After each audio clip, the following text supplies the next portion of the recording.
What is going on, ladies and gentlemen? Randy here with RTSMobile.com, bringing you a fantastic video today. We are doing a quick review of this relatively new game called League of Kingdoms. This game was released a few months ago, and it's just starting to pick up steam now on the Google Play Store.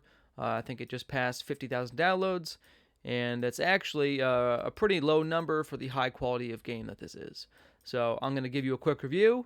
I'm going to give you some of the cool perks that it has that other games in the base builder category don't have. I'll give you some pros and cons, and I'll tell you if you should download it. So let's get right into it. All right, here we go. So first, as you can see, as I kind of just scroll around my base, it is typical layout for base builder, right? You have resource production facilities on the outer ring here that you unlock as you hit different castle levels, okay? You also have troop training barracks located out here. You're only required to have one troop training barracks. I made 4 so that way I can train more horses at once, but that's that. And while we're here at the barracks, let's talk about the troops real quick. There are only 3 troop types, right? Infantry, archer, and cavalry. And there's 5 tiers of troops, so you have a total of 15 different potential troops that you can use. It's kind of refreshing coming from a game. You know, some of the previous base builders I played had, 30, 40 different types of troops that you're going to use, and it gets a little bit much. It does get a little bit much. So here we go into the rest of the base here. You've got your academy for researching stuff, your hospital, your Hall of Alliance for war bands or rallies, whatever you want to call them, right? All the basic stuff. You have treasure chests, which is a cool feature in this game, which we'll get into the treasure in a second. So as you kill monsters or buy packs or complete events, like daily events, you'll get these chests, which give you pretty good rewards. You can see here, good amount of resources and stuff like that I can get just from killing some monsters. So, okay. Let's get to some of the other interesting things, right? We talked about treasure. I kind of clicked out of it. I apologize. So treasure is like equipment. In this game, they're calling equipment treasure. At level 10, I've unlocked 4 treasure slots. I don't get the next treasure slot until level 20. And each treasure gives you an astronomical amount of bonuses if you're able to max it out. So, for example, to max this sucker out, this Perdition's Blade, which is the legendary quality, right, the highest quality treasure, you're going to get all of these stat bonuses to your troops, and every time you fill out one of these things, with 5 stars, you gain this master bonus. Okay, so a lot of different equipment to use. It's definitely pretty cool. Nice depth there, nice amount of customization you can have for your character. I've been leveling up this bone armor epic level equipment here, which is going to give me good cavalry defense and troop defense at the end. Okay, now on to the one of the most interesting parts of this game. In addition to having extremely customizable equipment, you also have the ability to spec into mastery, which is really cool. So I can go into, right now I'm monster mastery, right? So that way I can have easier time killing monsters. I'm going to gain bonus rewards, resources, 45% more resources, 30% more item drop rate, right? March size plus 30% against monsters. So these are all really cool things. I'm now going to increase my healing speed after fighting monsters from 10 to 15%. These are all really cool specs if you're familiar with things like Path of Exile or other kind of mastery spec type games. This is a really nice mechanic they've added in. And you can see you have different mastery for each of these types, right? For infantry, look at this. When invading an enemy kingdom, your infantry can have 5% per level, 3 levels, so that means 15% attack bonus when attacking an enemy kingdom. So you can see these masteries, once you go deep into them, are really cool. I'll do specific videos on all these different features coming up, as I attempt to play this game. It's tough to find time right now. My wife is newly pregnant here, so the amount of gaming time I have is reduced to several minutes a day, which you're witnessing this review happening in. Okay. So, it's a very alliance-based game, okay? It's extremely alliance-based. It's also map control-based, right? So there's things called shrines. There's different tiered shrines in this game that you can possess.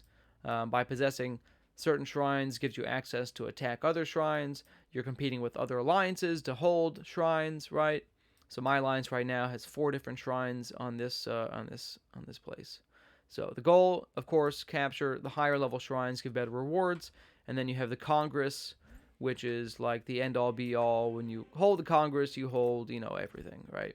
The bonuses from Congress: 50% gathering speed, resource production, 30% reduction in troop deaths, and all of these troop bonuses. So holding a shrine is a big deal. The more shrines you hold, the better. And holding shrines give you things like rewards that you can spend at some of these shops, okay? So by controlling shrines, you get in-game currency that you can spend on really nice items, okay?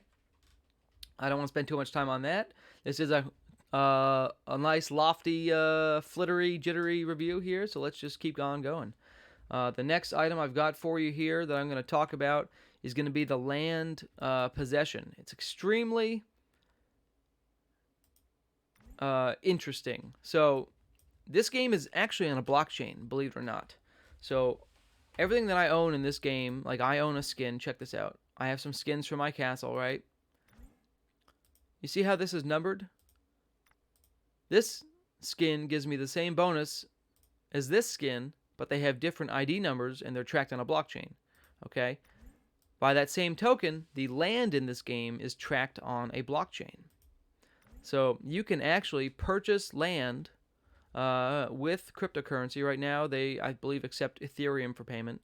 But you can purchase the land with cryptocurrency, register it to your wallet, and then you get rewards in the form of the DAI token, which is like a stable coin tracked to the dollar. So it's 1 DAI is worth $1. Basically, what it means, I mean, it's kind of interesting. I don't know how actually effective and useful it is, but the interesting part is if I own this piece of land here, and I start killing monsters on it and start farming resources on the land, then I get developer points and I can, increase the value of the land. I can sell the land to another player at any time, and as I start to upgrade the land, it'll produce much better and higher level goods. So it's an interesting concept. Again, we'll see how it plays out with real world. I don't know who wants to spend real money buying fake land in the game, or who wants to buy fake land from another player in the game. But like I said, this is brand new for me. I'm just starting this game now. It's a relatively new game,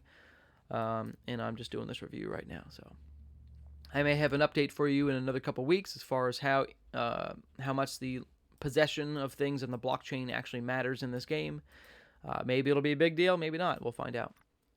So that is really, I'll touch on a couple more things here. You have the Lord level, right, which is pretty typical. Gives you mastery points. You have the VIP level, right, which gives you daily rewards, also pretty typical for a base builder. You get daily login rewards for VIP points. You get VIP boosts here. All right, no big deal. It's definitely something to think about. So on the Alliance end, the Alliance, like I said, is extremely important. This is an Alliance-centered game. This is a very teamwork-centered game. And it really has a lot of bells and whistles and cool features. Like, check this out. I can just click this, and it'll give me the link. Isn't that cool? Like, this game has all these things in it that you thought that you wanted. It has things like teleport cooldowns. If you teleport, you get a 30-minute cooldown.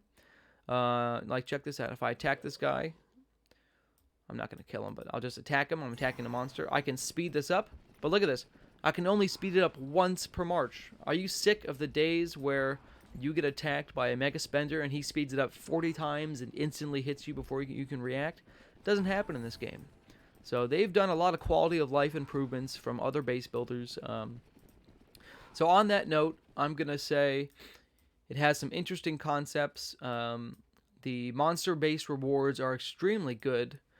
Check this out, for example. I just killed a monster earlier that gave me a golden chest, right? I got 29,000 gold. I got a silver chest, and I got a gold chest from killing this monster.